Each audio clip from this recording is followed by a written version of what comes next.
பிரியமானவர்களே, இன்று இயேசுழைக்கிறார் app, website, கேலண்டர்லெல்லாம் பார்த்தீங்கன்னா, இன்று ஆண்டவர் நமக்கு வைத்திருக்கிற வாக்குத்தத்த வசனத்தை நீங்கள் பார்த்து பெற்றுக்கொள்ளலாம்.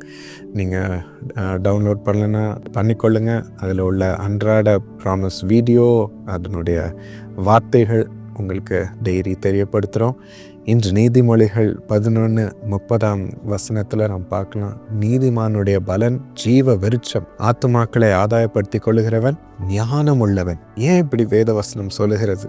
இதை என் தாத்தா டாக்டர் டிஜிஎஸ் தினகரன் அவர்கள் வாழ்க்கையில் பார்த்தோன்னா, அவங்க ஆரம்ப காலத்திலிருந்து அவங்க கடைசி மூச்சு வரையிலும் மற்றவர்களுக்காக வாழ்க்கையை அர்ப்பணித்து அவர்கள் வாழ்ந்தாங்க. நீங்கள் பார்த்தீங்கன்னா, எத்தனையோ பேர் ஒவ்வொரு நாளிலும் அவர்கள் ஜெப விண்ணப்பத்தை அனுப்புவாங்க. அதற்கு ஜெபித்து பதில் அனுப்புவார். எத்தனையோ நோய் உள்ளவர்கள், வலி உள்ளவர்களை விசாரித்து அவர்கள் சென்று அவர்களுக்காக ஜெபிப்பார். இன்னும் மேடைகளிலும் டிவியிலும் பிரசங்கம் செய்து பாடல்களை பாடி ஆண்டவருடைய வார்த்தையை கொண்டு வருவார்கள். இன்னும் அவர்கள் பெரியோர்கள், தலைவர்கள், நல்ல ஞானவான்கள், இன்னும் ஆண்டவருடைய ஊழியர்கள், இவர்கள் கூட அவர்கள் ஜெப விண்ணப்பத்தை தெரிவிக்கும் பொழுது, எனக்கு இந்த வழியில் கஷ்டமாக இருக்கிறது, நடக்கிறது, என்ன செய்யணும் என்று சொல்லுங்க என்ற ஆலோசனை கேட்கும் பொழுது ஆண்டவர் பாதத்தில் உட்கார்ந்து அவளுக்கு ஆண்டவர் வழியை காண்பிப்பார். கடைசி மூச்சு வரையிலும் மொத்தமாக இவைகள் ஒவ்வொன்றையும் செய்து வந்தார். ஏன் அவர் ஒரு பிரேக் எடுத்திருக்கலாமே? கடைசி நாட்கள் இவ்வளோ நாள் நான் பணியை செஞ்சுட்டேன், வேலையை செஞ்சுட்டேன், இவ்வளோ நாட்கள் போதும், இந்த வாழ்க்கையை நான் ரசித்து வாழட்டும் என்று சொல்லி அவருக்காக அவர் வாழ தொடங்கியிருக்கலாம். ஆனால் இல்லை பிரியமானவர்களே, அவர்கள் கடைசி மூச்சு வரையிலும் அவர்கள் மற்றவர்களுக்காக ஆத்துமாக்களை இந்த வசனம் சொல்கிறது போல ஆதாயப்படுத்தும்படி அவர்கள் வாழ ஒப்பு கொடுத்தார்கள். அதனால் என்ன வருகிறது? அவர்கள் செய்த ஒவ்வொரு அந்த காரியம் மூலமாக இன்று எத்தனையோ லட்சக்கணக்கான ஜனங்கள் இருதயத்தில், உலகம் முழுவதிலும் எங்கே போனாலும் இன்று வரையிலும் நாங்கள் கேட்கிறோம், அவர்கள் இருதயத்தில் இடம் கொண்டிருக்கிறார்கள். அப்படி ஆண்டோடைய வல்லமையினால் என் தாத்தா ஊழியம் மூலமாக எழுப்பப்பட்டிருக்கிறார்கள். தொடர்ந்து அந்த விதைத்த அந்த விதை கனி கொடுத்து கொண்டு இருக்கிறது, பலன் கொடுத்து கொண்டே இருக்கிறது.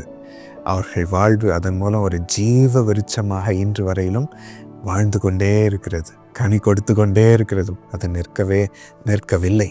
அதனால் தான் இந்த வசனம் அப்படிப்பட்டவர்கள் ஞானவான்கள் என்று சொல்லப்பட்டிருக்கு. அந்த ஜீவ விருட்சமாக இருக்கும் பொழுது அந்த ஜீவனின் வாழ்க்கையும் நாம் அனுபவித்து முழுமை பெற்று வாழுகிறோம். நிறைய பேர் இந்த உலகத்தில் சொல்லுவாங்க, உனக்காக வாழ்கிறது தான் ஞானமுள்ள ஒரு வழி, நீ என்ஜாய் பண்ணி வாழு, நீ உனக்கு வேண்டியதெல்லாம் ஆதாயம் பண்ணிக்கொள், அது போதும் என்று சொல்லி அதுதான் ஞானவானுக்குரிய வழி என்று சொல்லுவாங்க. ஆனால் அவன் சேர்த்து வைப்பதெல்லாம் அப்படியே ஒரே செகண்டில் இடிந்து விழுகிறது. அவன் நிலைத்து நிற்க முடியல, அவன் கொடுக்கிற கனியும் நிலைத்து நிற்க முடியாது. இன்று இந்த வசனத்தின் ஞானத்தை நாம் பின்பற்றி நம் வாழ்விலும் பெற்றுக்கொள்வோம். பெரியமானவனை பின்பற்ற ஒப்பு கொடுப்போமா? ஆண்டவரே, என் வாழ்வையும் ஒரு ஜீவ விருட்சத்தின் பலனை நான் அனுபவிக்கும்படி செய்யும், அப்படி இருக்கும்படி செய்யும். அன்புள்ள ஆண்டவரே, எங்களை இந்த வினாடியில் ஒப்பு கொடுக்கிறோம். பிறருக்கு அப்பா உம்மை சேவித்து பிறர் ஆத்துமாக்களை ஆதாயப்படுத்த எங்களுக்கு உதவி செய்யும் சுவாமி. அப்படிப்பட்ட நோக்கத்தை எங்களுக்கு தாரும், இருதயத்தை எங்களுக்கு தாரும் சுவாமி. உமக்காய் ஓடும் இருதயம், அதன் மூலம் கிறிஸ்துவின் ஜீவனை எங்களுக்குள் அனுபவித்த ஜீவனை கொடுக்கிறவர்களாய் எங்களை வையும் சுவாமி. அந்த மகிழ்ச்சி, அந்த நிறைவிலே எங்களை வாழும்படி செய்யும் ஆண்டவரே. அப்படி ஒப்பு கொடுக்கிற ஒவ்வொரு உம்முடைய பிள்ளைகள் மூலம் மகத்துவமுள்ள கிரியை செய்யும்படி உம்முடைய வல்லமை அவர்களை நிரப்பட்டும், அவர்களுக்குள் இறங்கட்டும் சுவாமி.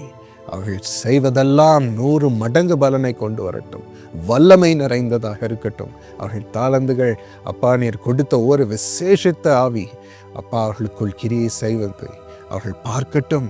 எத்தனையோ பேர் அதன் மூலம் பாக்கியம் பெறட்டும். உம் பிள்ளைகளும் தேவனை வல்லமையாக பயன்படுத்துகிறார் என்ற பெரிய நிறைவை பெற்றுக்கொள்ளட்டும். அந்த சந்தோஷம்தான் சுவாமி, உம்மை சேவிப்பதில் உம்மை முழுமையாக நாங்கள் அனுபவிக்கிறோம் என்ற பெரிய சந்தோஷத்தை எங்களுக்கு கொடுக்கிறீரே. இந்த வினாடியிலும் பிள்ளைகள் மீது அந்த கிருபை வைப்பதற்கு ஸ்தோத்திரம்.